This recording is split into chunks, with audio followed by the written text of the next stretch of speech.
Hello friends, welcome to food அம்மா kitchen. வாங்க இன்றைக்கி மிளகாய் புளி தொக்கு பண்ணலாம்.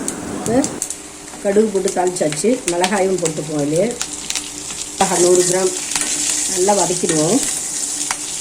இது ஒரு மிளகாயும் நான் கீறி வச்சுருக்கேன். இப்படி ஒரு மிளகாயும் காம்பு கிள்ளிட்டு கீறி வச்சுருக்கேன் பாருங்கள். இதே மாதிரி தான் எல்லா மிளகாயும் கீறி வச்சுருக்கேன். இது நல்லா வதங்கட்டும். புளி ஒரு பெரிய எலுமிச்சம்பழம் அளவுக்கு புளி ஊற வச்சுருக்கேன். அதில் இது வதங்கினோடனே கரைச்சி ஊற்றி வேக வைக்கலாம். அப்படியே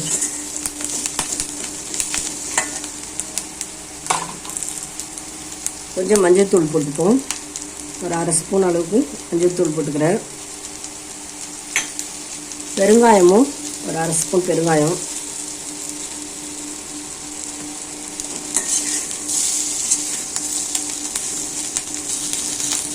இந்த புளி கரைச்சி நல்லா ஊற்றிடுவோம்.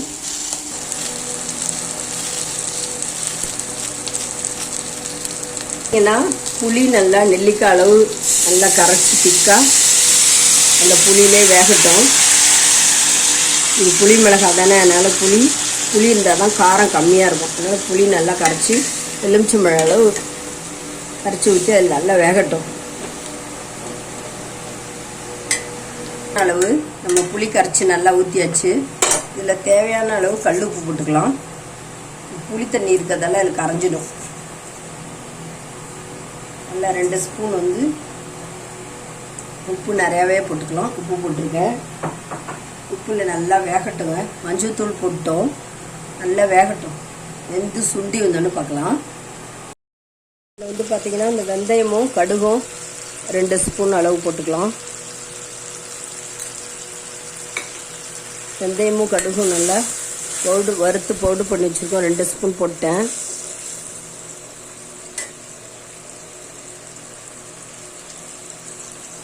ஒரு ஸ்பூன் சர்க்கரையும் போட்டுக்கலாம். அதில்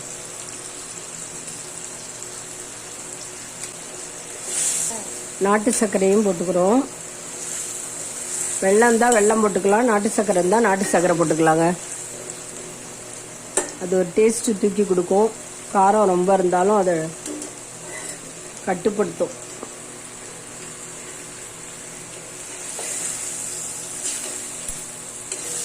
பாருங்கள், நல்லா ட்ரை ஆகிடுச்சு. நம்ம இறக்கிடலாம்.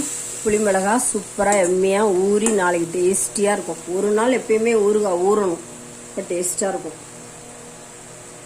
நம்ம புளி மிளகாய் தயாராகிடுச்சுங்க. இந்த வீடியோ உங்களுக்கு பிடிச்சிருந்ததுன்னா லைக் பண்ணுங்கள், கமெண்ட் பண்ணுங்கள். சாப்பாட்டுக்கெல்லாம் சைட் டிஷ்ஷாக ரொம்ப நல்லாயிருக்கும். தொட்டு சாப்பிட்டு பாருங்கள். நம்ம இன்னொரு வீடியோவில் பார்க்கலாங்க. Thanks for வாட்சிங்க.